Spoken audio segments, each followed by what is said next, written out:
Hello, this is Debbie Rustin. I've been an entrepreneur and trainer now since 1986, and today I'm going to introduce you to our corporate training solution and how to create a continuous improvement culture in your organization. Here we have a visual of a new employee. Most people are very excited when they have a new role or a new position in a company, and they're very excited about the possibilities that lay ahead for them. And thinking from a training perspective, what is the result that you want to achieve when you invest in a new employee? So as we see in this cartoon, we have someone that's very excited, full of hope, and when they're in this state of mind, they are fully engaged. So what happens that leads to this? Somebody that's lost hope, they're totally shut down, they stop engaging, and they really do that to self-preserve. They want to save that disappointment. One of the things I'm sure you'll agree with is cutbacks have been focused in the wrong area over the last few years. People create the success of any organization. When people have big ideas and they feel undervalued, it leads to resignations. So what does this cost an organization? There's two ways to look at this. When they physically resign, and even worse, when they stay and they mentally resign. Companies often underestimate the cost and time it takes to develop the desired culture and how it affects the entire organization when employees either leave or they stay but they have mentally resigned. So ask yourself, what is the readiness of your organization? Do your employees adapt well to change? As we know, when you're going to experience any kind of growth, you've really got to be willing to leave who you were behind. You need to leave your old thinking in many cases. You need to grow in a new direction, and that requires being willing to adapt to change. You want your employees to have open minds, and you want them to readily accept new ideas.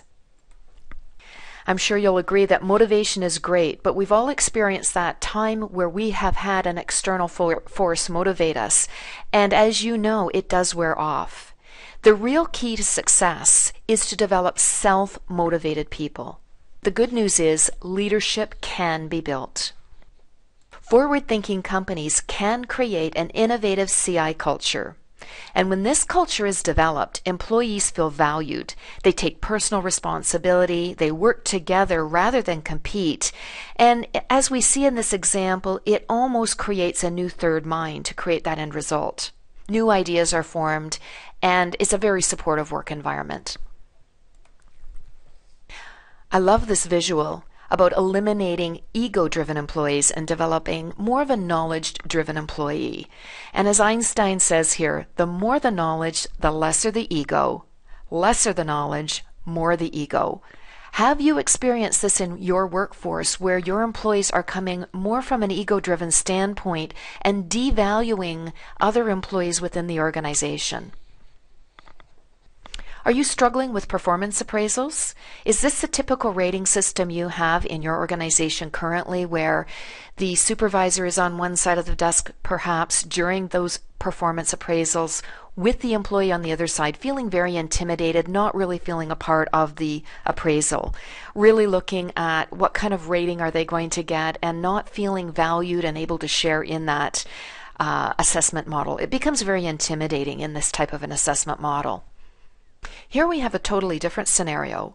When employees are engaged in self-assessing, they take more ownership of growth areas. So here we see in the lady in the white, the employee going through her own self-assessment with her supervisor sitting beside her, more in a supportive role.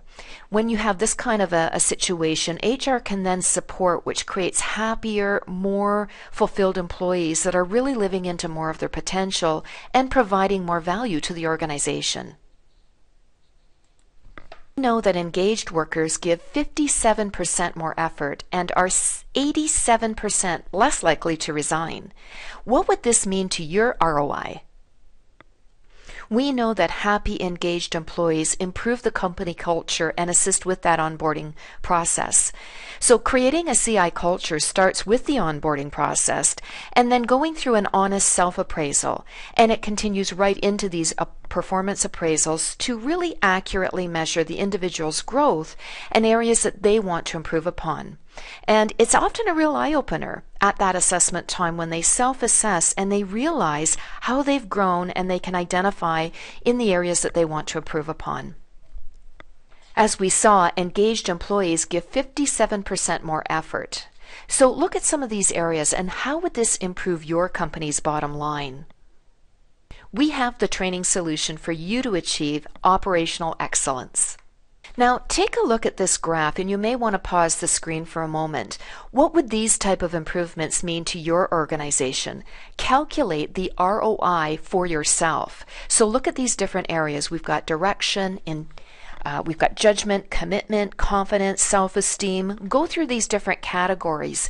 In blue, we have the survey that was taken before users used our training solution.